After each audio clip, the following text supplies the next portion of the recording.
High বন্ধুরা, আমি অভিষেক movie time চ্যানেলে চলে এলাম। আজকে কথা বলবো রঘু ডাকাত সিনেমা নিয়ে। এই কিছুক্ষণ আগেই আমি রঘু ডাকাত সিনেমা দেখে আসছি। এবার সিনেমাটা কীরকম লাগলো সেটা আমি তোমাদের বলবো। জাস্ট অসাধারণ সিনেমা। দেব কথা দিয়েছিল খাদানের পর আরও বড় লেভেলের সিনেমা নিয়ে আসবে। খাদান হিট হলে খাদানের বাপ রঘু ডাকাত হচ্ছে খাদানের বাপ।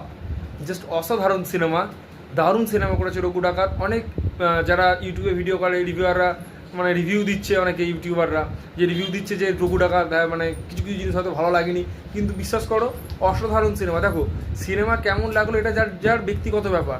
কোনো মানে ইউটিউবার তোমাকে বলছে যে সিনেমাটা খারাপ হয়েছে, তুমি সেটা দেখে তোমরা কেন যাবে? তোমরা নিজেরা গিয়ে সিনেমাটা দেখো। জাস্ট অসাধারণ সিনেমা, আমি বলছি দারুণ সিনেমা। তোমরা গিয়ে দেখো, খুব ভালো সিনেমা রঘু ডাকাত। জাস্ট মানে বাংলায় এরকম সিনেমা করা যায় ভাবা যায় না। রঘু ডাকাতকে নিয়ে যা সিনেমা করেছে, যা মারকাটারি অ্যাকশান, মানে জাস্ট অসাধারণ। আমি তোমাদের বলছি, শোনো, তোমাদের টিকিটের টাকা মানে নষ্ট হবে না, তোমরা রঘু ডাকাত দেখতে যাও। জাস্ট অসাধারণ সিনেমা, ফাটিয়ে চলছে রঘু ডাকাত। প্রায় 16,000 টিকিট বিক্রি হচ্ছে, একটু আগেই দেখলাম। প্রায় 16,000 টিকিট ঘন্টা মানে 24 ঘন্টায় বিক্রি হচ্ছে।